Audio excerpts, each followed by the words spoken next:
Hi, I'm Cash, and welcome back to Cash Talks Football, where I break down all the goals scored in the Premier League.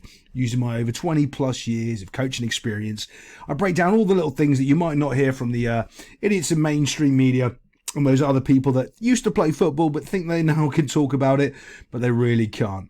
So hopefully I can give you some insight into maybe becoming a better coach or a manager, or even just becoming a better player and giving you more awareness of what might be going on the field around you by understanding what these Premier League people seem to get wrong all the time. Right now, we're looking at this amazing guy here. He's going to be one of... I'll just show you. It's hilarious. As the ball comes down, you can see he's going to go to Bruce Lee this, and he completely makes a mess of it. Now, the main reason he doesn't get the strike on it is a very technical reason. He doesn't make sound effects.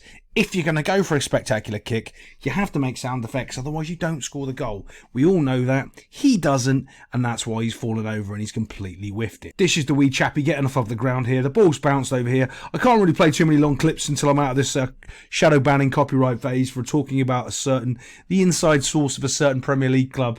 I regress. And we're going to get on to how slow this player is on the ball, how bad he is at seeing passes. Look, you can see that you've got two options here. Why? Because he's facing this way. So you're over here, donk, you're facing in. You can go over here, donk, or down here, no problem whatsoever. Or over to this guy here. Does he get out of the way to make that easier? Yeah, he will. Watch. Move that. Now you can see it's opening up and he can just help the ball into this area here and they're off. But as so many modern players do, they're so reluctant to play the ball forward or try anything. They're just going to go this simple thing, go backwards and go round in a little circle. So let's watch him do that and let's watch what happens. There goes the runner. He's still going forward, but he's turned back. He's put himself in all sorts of trouble. And this here is an awful pass because he might well be passing to himself because there's not enough distance between these two players for this player not to cover it and make a tackle. And that's exactly what happens. Look. Boom, he lays it off, doesn't lay it off far enough so he can run into the space. If he puts it for the space for the player to run into, what he's going to do is make a first time pass straight up to here, and he doesn't. Can't get to it, and then he loses the ball. But now what he pretends he does, he's shot by a sniper. So he goes and hides on the floor for a bit and pretends.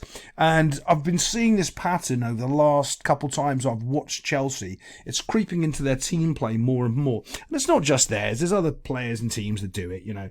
And it's this thing of going, every time they lose the ball, just pretending that it's a foul and going over. And they're getting punished for it. More and more teams over the last couple of weeks the refs just letting them be on the floor, saying, okay, mate, have a nice day. And they just carry on, which is the right thing to do. And that's what happens here in this process. So let's just move it on for a second because I want to talk about the shot. This guy takes it off him right here. And then he goes and has a little bit of a blast. Where he's pulling the trigger, though, this is another mental thing, okay? So he's taking the ball off this guy. He's still pretending he's shot. Everybody else on the team has stopped playing because they're waiting for the referee to give the free kick. These players have to be out quicker to close this ball down, and they're not. Again, this is a mental thing. That no one's playing to the whistle. Every one of the players are trying to referee their own game, and it's happening more and more in the Premier League. You've seen it. You know that there's one of the biggest culprit for it. What's his name? Ratface at Man United. He's always trying to referee the game. There's so many players now that are just blatantly just stopping and complaining. Like back in the day when Rooney got fouled, he got up complaining at the referee, scored a goal, still complaining at the ref, but he was carrying on playing the game. They've stopped, and this is why this goal was scored. He stopped, and these guys have stopped. So this guy now gets to have a wonder strike, bosh, and whacks it into the net box. The strike from behind is brilliant. I want to show you a little bit of a technique and what he does with his foot, so hopefully if you're a striker, you can copy it and use it yourself. Okay, can you see how he's got his arm out with his balance because his foot is right next to the ball? By the way, that is such an important thing about where your standing foot is. It's very much like your golf swing, where your feet are, donk, is where your swing's going to come through. Yeah, it's so important in football. People don't talk about it nowhere near enough. You know, when idiots say he doesn't get his knee over the ball, they're absolutely 100% wrong. Never listen to that commentator ever again. It's because his standing foot is in the wrong place. If your standing foot is in the correct place, it's almost impossible for your knee not to go over the ball. If your standing foot is back here, your knee can't go over the ball when you're stretching and you end up lifting the ball in the air and kicking it over the goal. They go, it's because his knee's not over the ball. Well, his knee can't get over the ball because his standing foot's not in the right place. Again, this is something that ex-players say or other people that know nothing about football. So if you hear someone say, well, his knee wasn't over the ball, well, yeah, okay, so that's the symptom. That's the symptom, but it's not the cause. The cause of his knee not being over the ball is because his standing foot is in the wrong place. So you fix the cause, not the symptom. Right. But watch this. I want you to see it. He's striking the ball just right almost on top of his laces, but he's cutting across the ball. And because he cuts across it here, like a ninja, hopefully he used his sound effects. As he does that, watch, the ball stays dead straight. I saw this real time and I know exactly what he's done, how he's done that strike. And then watch, it'll take a dip. Keeper's got it. Woof. Do you see it just accelerate over to the side? I had a player that could do this all the time. It was really frustrating when someone's that good. They could hit a ball and midway through the strike, it looked like the ball gained extra speed near the end and would go off. And you just go, oh, how'd you do that, mate? Really good at it. And that's what he's just done there. Got himself a goal. Let's get on to the next one. If you're new to Cash Talks Football, you might not have heard this, but if you've been around a bit, you're going to know exactly what I say when this guy, watch what he does, boom, puts his arm up, and we know in the next 25 seconds, someone is going to score. This is a Premier League thing. Every single time someone tells someone else to do a job, they don't do theirs, and they're the one that causes the problem. Let's find out if this is the guy that causes a problem. He's telling someone to go and track down there instead of pressuring the ball. We've said it 100 times. 80% of his brain power is taken up by him trying to pressure the ball. 20% is doing something else. Maybe it's probably more 50-50 in this case. Oh, look at that 5. That was brilliantly drawn by me. Oh, that's even badly drawn. Oh, I'm amazing. Right. So let's move this forward and see if he's the culprit. Boom, boom, boom. Looking to go down there. So now they've created some movement. This little wee guy is trucking on. Does he stay with his player? Does he go to the big gap he's left over here? We've got a couple of people back here. We're okay with that. But we've got an abundance of people not doing anything here. So we don't have to really leave our man. Or do we go over? Let's have a little look. Nope, we don't have to because this guy's coming across the cover. All we've got to do is track our runner. You know, when we put our hand up and said, everyone watch that space back there. Yeah, I've done a great job of that. I've done a brilliant job of that. And that's why you're bad at the football and your team is about to concede a goal. Absolutely terrible. Happens all the time in the Premier League. I'm just shocked that coaches let people do this. It's so apparent. It's always happening. Now he's down here. Everybody else is busting, trying to get some pressure onto the ball. You can see their solid line here.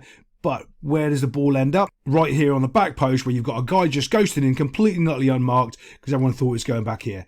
And this guy is all to blame because he didn't track his runner, told somebody else to go over there and confused everybody else. Now, there is another little thing about this goal, a little bit more of a caveat, where the referee couldn't find the battery pack for his VAR guy and it took them another 7 to 10 minutes to get onto the field. So by the time the Crystal Palace players came out, they were all flat and cold and weren't ready to play. Chelsea came out like a cannon going off and got a goal straight away. But again, that comes down to a manager preparing his players to get them ready after a short, delay or just ignoring them. And I think he's just ignored them. So this gets volleyed in. Sound effects make it better. And they get themselves a goal. Quick thing, I saw this when this Nicholas Jackson guy took him around the neck like that. And I saw that and I went, if a player on my team did that, I would absolutely batter them. I would batter them. I would put both hands around my neck. Are you mad? Let me know what you think and what you would do. That to me is insane. What do you think you're doing to me, Sonny? You are going to get a battering. This is a transition goal, so it's really hard to do under my little copyright strike, so I can't play much of the video. Basically, the ball's gone like that over here. But this isn't the important part about this goal, because Crystal Palace get back with numbers, and they do a decent job of getting back as well. I want to show you the mistake that they're making, though, and how I'm not sure who the Chelsea player is that scores this goal, but how he reads the situation, and he spots it. So if you're a player, you can read and spot this situation. So here we are, on a massive foot race, getting down here. Look, they've done a decent job getting back, Crystal Palace have. Not too bad at all. You're looking at a couple of options. Do I try to beat the player inside with a bit of pace and power? Try to go inside and get me shot off? Do I go a little bit wider for the cutback? What am I looking to do? So he's holding on to the ball, bump, waiting. And this is the guy I'm talking about here. Everybody else is focused on the ball. He notices that and he stops running. He's just completely stopped running and makes himself the space because he sees everyone is panicking and running to the ball and no one is actually marking him. Look at this guy. No one.